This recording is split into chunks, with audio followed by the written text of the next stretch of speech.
Hi, everybody. Welcome to the Spiritual Connection Show.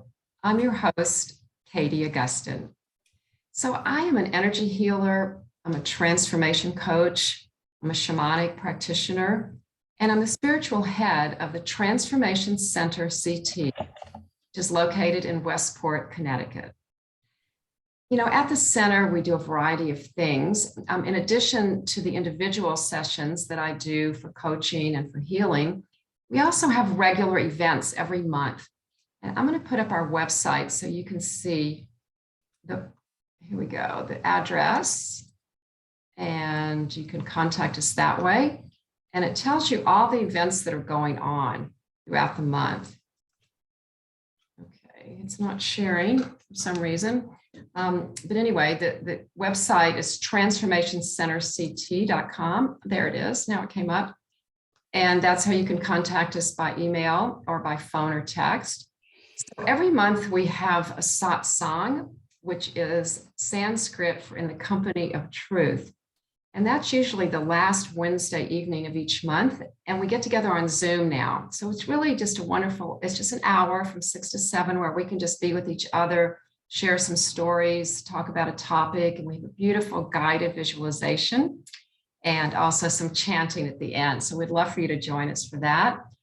And the schedule, again, is on the website. And we also have a shamanic clinic every month where you can find out a little bit about shamanic healing. You can have an individual session for 30 minutes. And again, sign up on the website. That's the second Tuesday evening of each month. And both of these are community services, so there's no, set fee for it. You can make a gratitude donation if you wish. But everyone's welcome to come.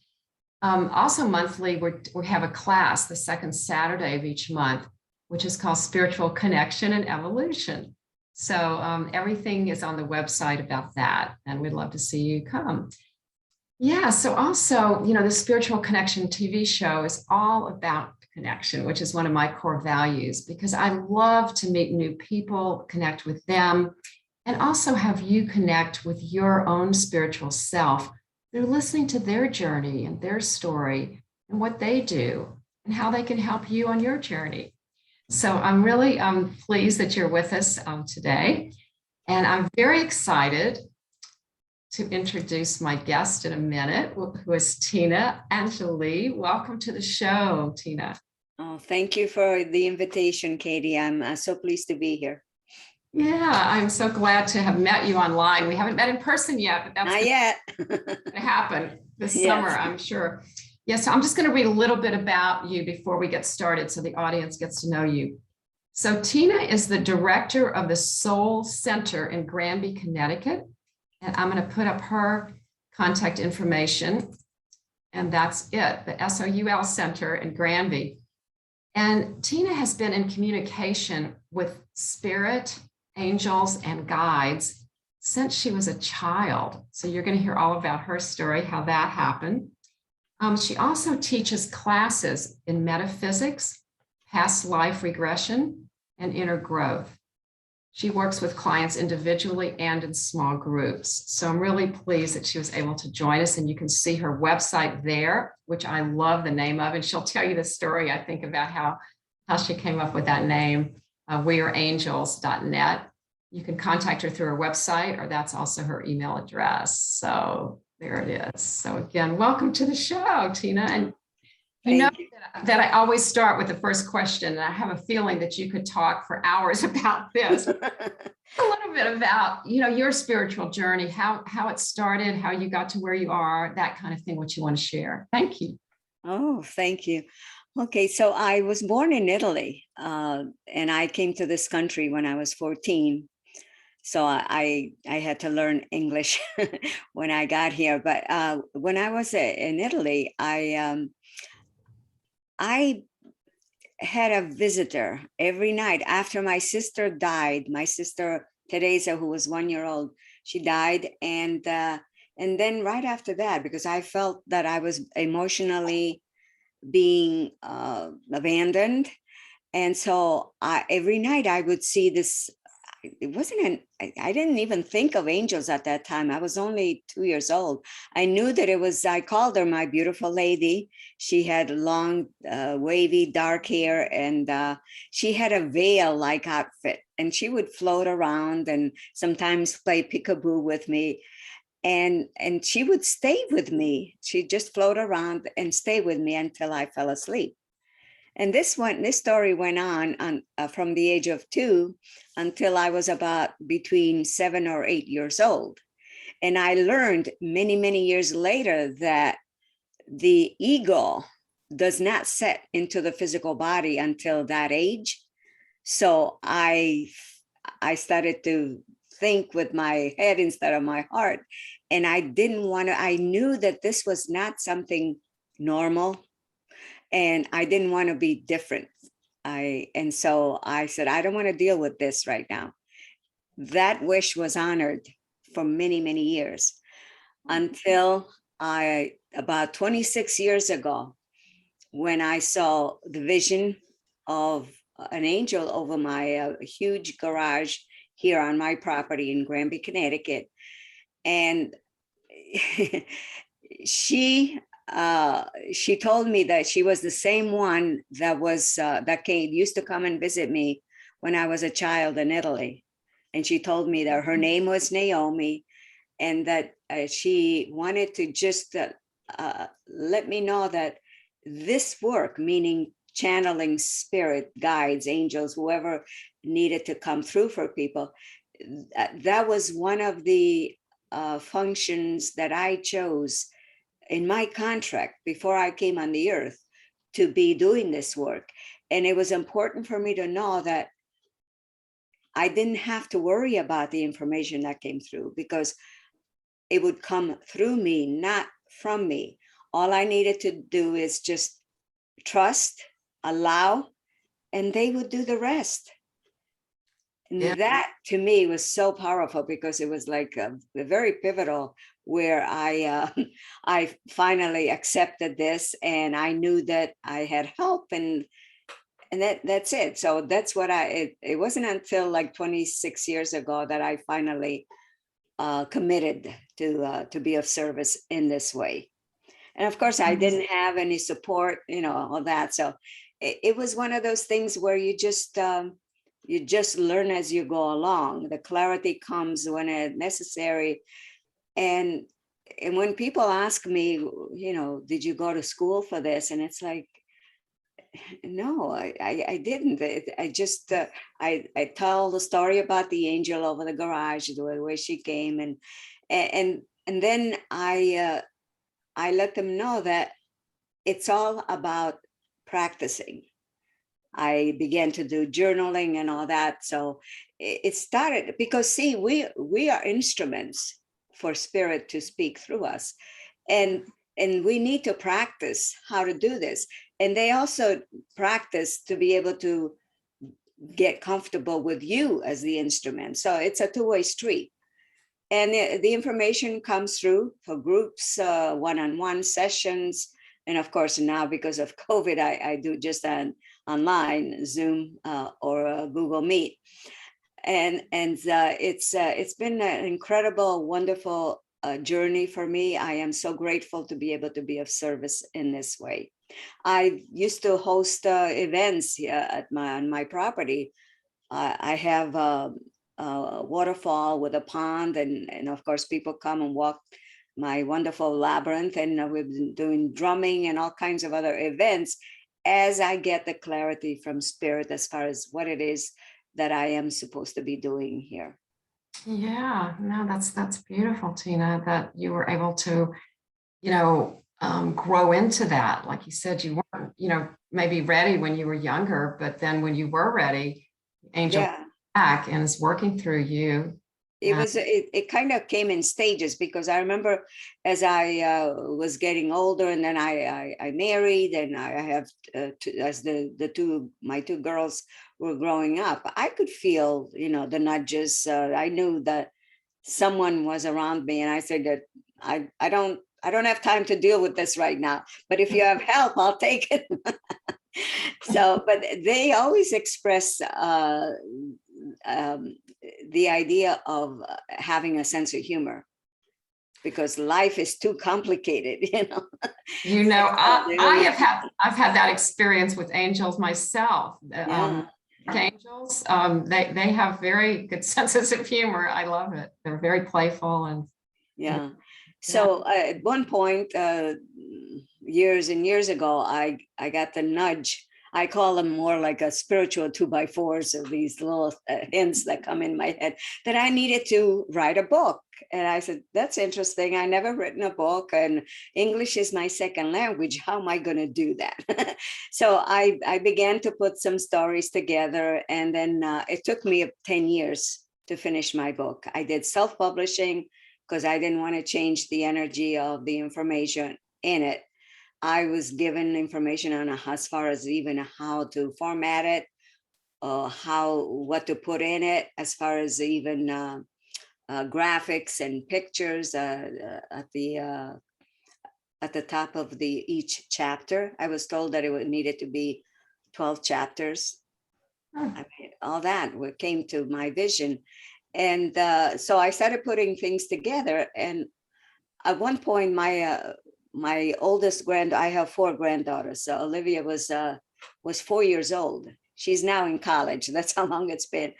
And we were making cupcakes. I said, Olivia, did I tell you that I'm writing a book? And she says, no, Mimi, you didn't. What is it? Are you going to put a chapter on angels? I said, I'm sure there'll be a lot about that, because she and I had been talking. You know, she started talking. She was not even a year old, you know, complete sentences. Anyways, so she says, what is the title, Mimi? I said, I have no idea. Why don't you ask them? So she went very serious. You know, she went like this with her chin on the right side of her shoulder. And I could hear, you know, just whispering. And then she looked at me. She says, Mimi, we are angels. I said, is that the title of the book? That's what they said, Mimi. I kind of shrugged it off for a bit, you know, and I said, oh, you know, just a child. But then it kind of hang around me, and I started doing research. And then of course, as you know, there are tons of information about angels, but no title of a book. We Are Angels. And I was actually able to claim my website, weareangels.net. And so this is how it all started. And it's still, because I've been interviewed by people that are global, I get reached out, people contact me from out of the country as well. And they were requesting the book. And of course, when you send out a book, it's more, if it's out of country, it's more expensive than what the book costs. So I spoke with my husband and I said, well, I think we need to do an ebook. And this was just about not even a year ago. And so we did, and we did more research. It's like I'm learning so much, and I'm willing to help anybody who's writing a book, because I want to share whatever I've learned so far.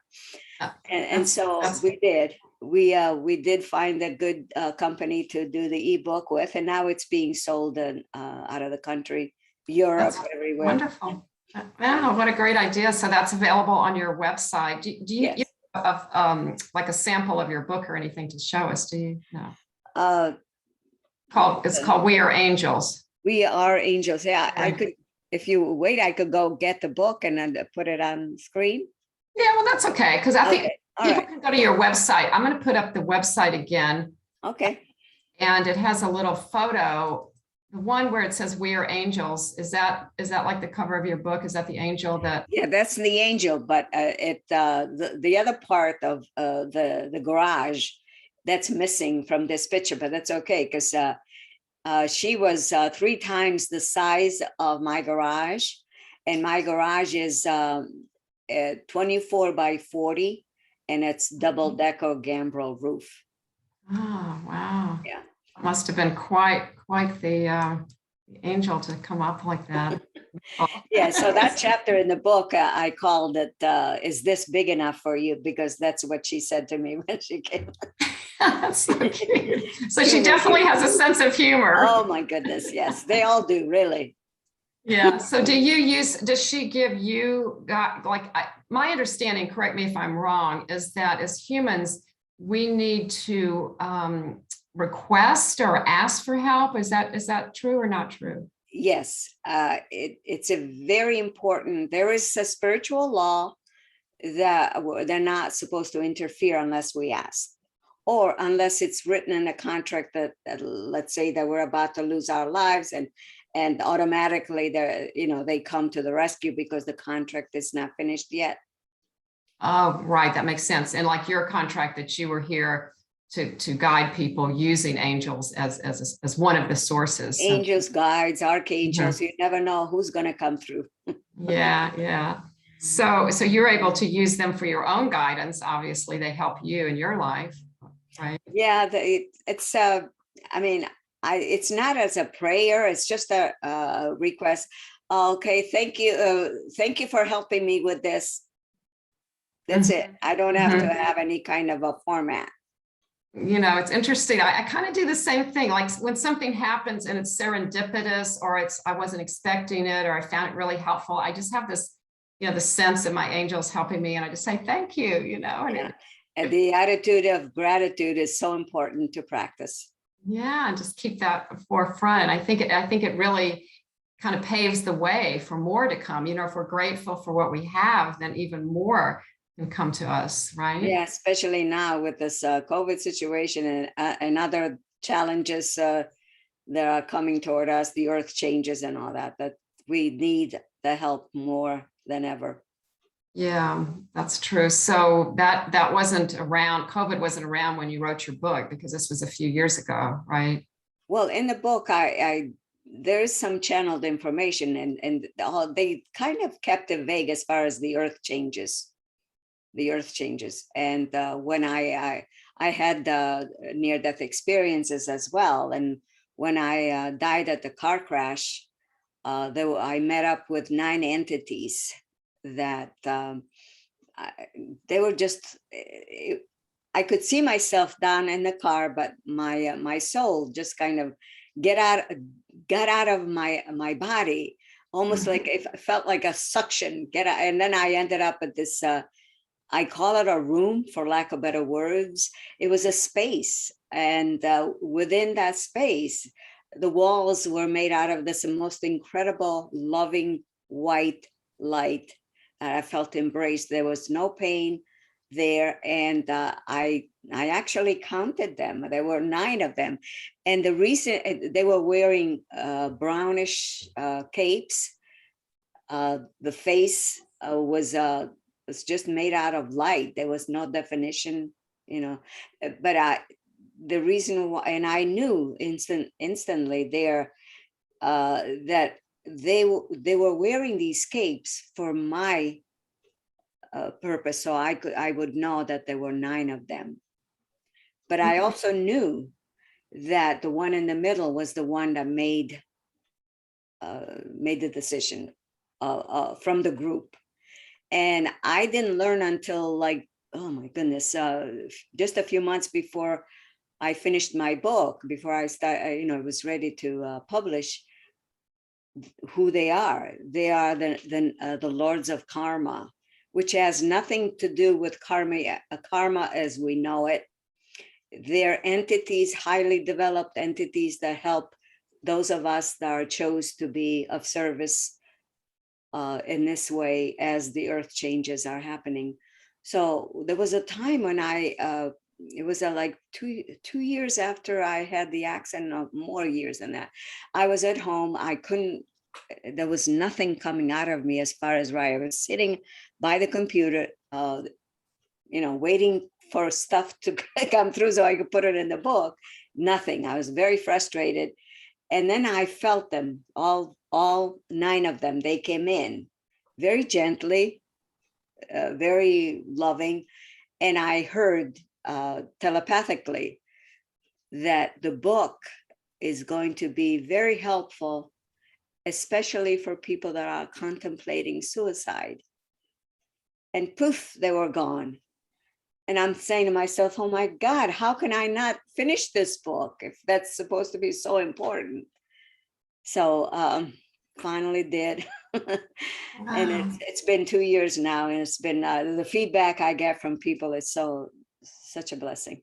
Yeah, that's wonderful, Tina. So when you had the near-death experience, you said they made the decision that the decision was that you weren't ready to pass over that. So that's why you came back from that near-death experience. Yeah, it was interesting because being co-facilitator of the near-death experience support group at UConn Health Center, which is now is online. But I've been doing this for many years, and I hear people saying they don't want to come back. But in my case, I was so passionate, just telepathically saying to them, no, I'm not ready to leave. I haven't finished yet. I have so much to do still on the earth. And it felt like right then and there, I knew everything that I still needed to do, but I didn't remember once I came back, all of them, all the little sort of details, but I wanted definitely to come back. I knew that I was not done. And then I heard or felt like, okay, boom, again, my soul was back into my body in the car. And I saw the same people that I saw from above, just moving around the car, because eventually the car stopped by the side of the road, and it was a total, that chapter is called the miracle car crash, because there's no way that anybody should have been alive after this total. And I was hit by an SUV. Oh, that's amazing. And you were alone in the car when the accident happened? Yeah, the car spun around. I got hit on the side of the driver's side. In order for me to get out of the car, I had to go from the other, because the driver's side was all smashed in. Was crushed, yeah. On the other side. So I had no broken bones, lots of black and blue marks, and it was a miracle. Yeah, miracle car crash. Yeah, that's what I called it. It was a miracle. Yeah, so in reality, when that happens, because I don't know really anything about near-death experiences myself, so I'm curious as when that happens, when you're over in the other realm, does it seem really fast? Like things are. Oh, it was like time just stood still. There was no time going on at all. And it was just, I felt I was on the other side of this very ornate table. That's where they were standing, behind this ornate curved table. But I also felt embraced by them. It was this most. Was it beautiful? It was a beautiful experience. Most amazing experience. I felt no pain. I was accepted, no judgment whatsoever. Wow.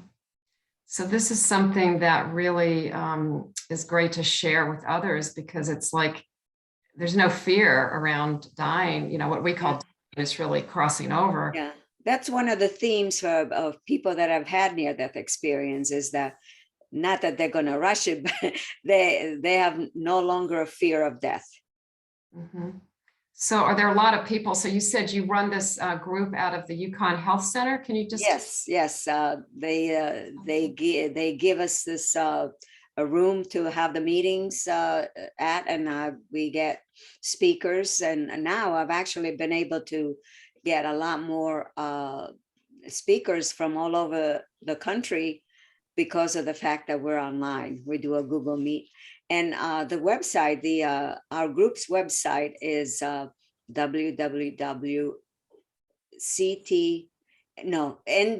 Connecticut, ndect.org. Okay, so NDE meaning near-death experience. Yeah, near-death. Letters NDE. ct.org. And in there we have videos of previous speakers, because we meet once a month. And we also have the invitation if you want to join the next meeting. Mm-hmm. So do people have to have had near-death experiences? No. As a matter of fact, it's interesting, because some of our members, and we have hundreds, they attend the meetings and they're so curious. They actually call themselves NDE wannabe. Yeah, they're curious about what happens on the other side. So. All right. Well, I'm going to check that out. I'm please, too. please do. Yes. That's wonderful, Tina. Yeah, we have some really wonderful two ladies that are helping us to get this meeting going, and they created the website for us, and so we are so grateful. I call them the tech angels. Well, yeah, that's important. I know. I wish I had a tech angel myself. I know. We all need that, right? We all could use that. Yeah. So back to what what you do on a regular basis. You help people like get information. You channel information for them from the higher sources, or and I am considered to be a mental medium, which means that I'm aware of what comes through me. I don't always retain it, but I am aware while it's happening, what's coming through me. And I see, I hear, I feel, and that is how I give the information. Now, the other thing with me is that I put no time frame, no time. So whenever somebody books with me, it could be an hour, it could be 2 hours. It's all the same price. Oh, well, that's good to know. And my understanding, working with other mediums and channelers, there's no information that comes through that isn't helpful for us. Is that also your experience? Yes. Sometimes people, they want certain things in certain ways. And I remember this one particular client that says, Tina, at the end, says, I didn't receive what I wanted, but it feels like I received what I needed. Thank you. Oh, wow. I love that. I love that. You don't always get what you want, but sometimes you get what you need. Yeah, what you need is better than what you think you want. Exactly. That's even better. Yeah. So the feedback is always nice, because unless people give me feedback, I just trust, like Naomi said, just trust and allow. That's it. Yeah, that's wonderful. And so maybe this summer you'll start to do more events outside. You know what? I want to show that photo of the labyrinth that's in your yard, right? Yes. Yeah. And while I'm showing it, can you just tell us a little bit about it? Okay. So for years, I had been collecting information about labyrinths because I didn't know anything about labyrinths. So I had a file on them. And then at the same time, I was saving money to be able to have it done. And then 16 years ago, I was ready. I hired a landscaper to work with me in creating it. And it has about 14 tons of rocks. And people keep bringing more and more because they want to share into the energy. So I never know what I find sometimes when I go there. And it takes about a quarter of an acre of land on my property. Yeah, that's amazing. It's 84 feet. Yeah. That's amazing. So isn't it the largest private labyrinth? It is the largest private labyrinth in Connecticut. People come with the intention of walking the labyrinth. They forget to leave. They sit by the side of the waterfall and pond, and it's just time just stops. Right. So what would you say is the best thing about the labyrinth? Why are people drawn to it?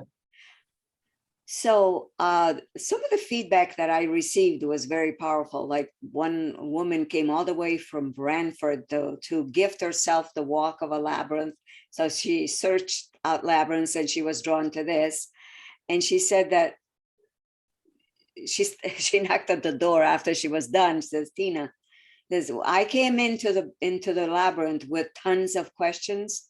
By the time I was out of it, I had all my answers and then some. Oh, that's wonderful. Well, I love that. And I'm definitely coming to visit, and we're going to have to wrap up now. I'm just checking the time. Very good. Thank you. Thank you. I look forward to meeting you in person. Same here, Tina. Thanks so much for being on the show, and all the best. Okay? Thank you. Thank you, Katie. Take care now. Bye-bye.